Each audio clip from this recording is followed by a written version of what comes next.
Welcome back. Looking to load up on some New Year's history or learn about some interesting traditions from around the world? Well, guess what? You're in luck.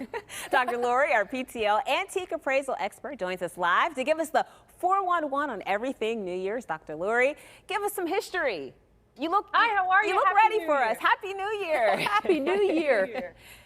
At this time of the year, I'm usually somewhere else in the world. So this year, because I'm grounded, I wanted to share some of the traditions, of course, New Year's with you. And the first one, of course, is fireworks, right? Yeah. Fireworks. Yeah, fireworks, of course, come from the Chinese originally, and it is done differently in different parts of the world. So you're going to always see fireworks, of course, and you're going to see them with Heather and, of course, David at late night tonight.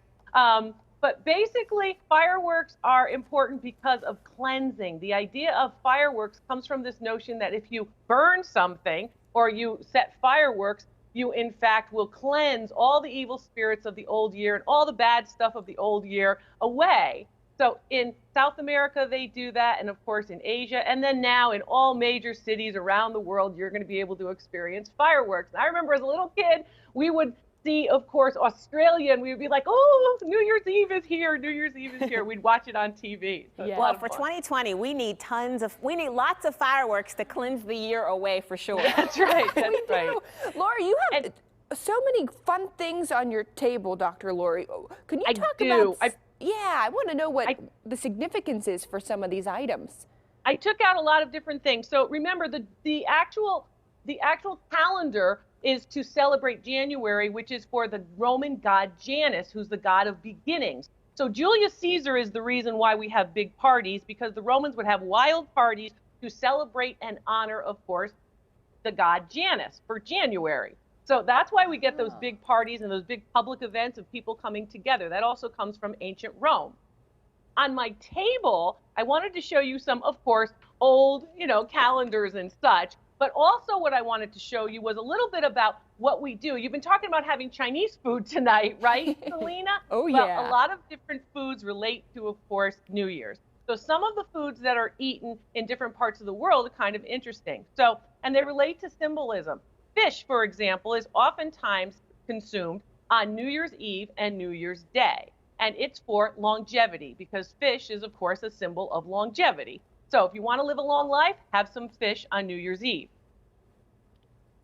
Oh. You do that. Do you do fish on New Year's? Or is that... We do pork on New Year's Day. What about pork, Dr. Lori? That's a good question. Pork on New Year's Day, because pigs are associated with prosperity, we eat pork on New Year's Day. With greens, right? Spinach or cabbage or sauerkraut, right? Or collard greens in the South, because the greens look like folded money. So it's the idea of trying to bring money and prosperity to you, which is why we eat pork and usually sauerkraut on, of course, New Year's Day. We have that. Yeah, my grandmother does black-eyed peas. She says those that's are lucky. one. Yes. Your grandmother's black-eyed peas are also lucky because they are the similar actual shape or roundness of beans and peas, and legumes are the similar roundness of coins. So luck for, of course, coins. That's why a lot of people spend New Year's Eve and, of course, New Year's Day in casinos. But also with respect to beans, my Italian heritage, we would eat lentils. And lentils are the particular bean in Italy that usually is had on New Year's. So that's one of them. And then round fruit.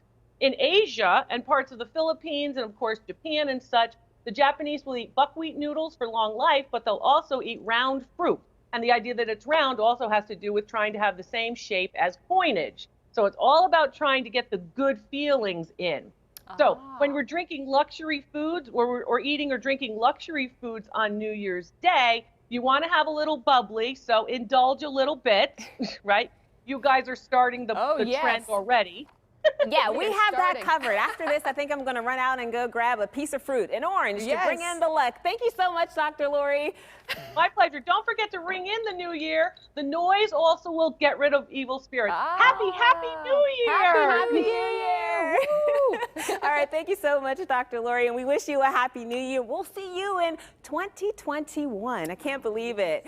And you know, PTO fans, you know Dr. Lori well, and you can always watch clips of her of What's It Worth? Let me get that out right. The Antiques Appraisal game on the Pittsburgh Today Live section of the KDKA website. Oh, yeah. Yeah. She has a great YouTube. She does. Well, $600 from Uncle Sam already starting to show up in the bank account of certain Americans. What's the best way to maximize the stimulus funding? Some advice from a financial expert. That's coming up. All anyone can really think about right now is that tomorrow marks the beginning of a new year. But many families are wondering what kind of activities will be available over the holiday weekend. Friend of the show, Sean Collier, has the 411 on all of that coming up on PTO.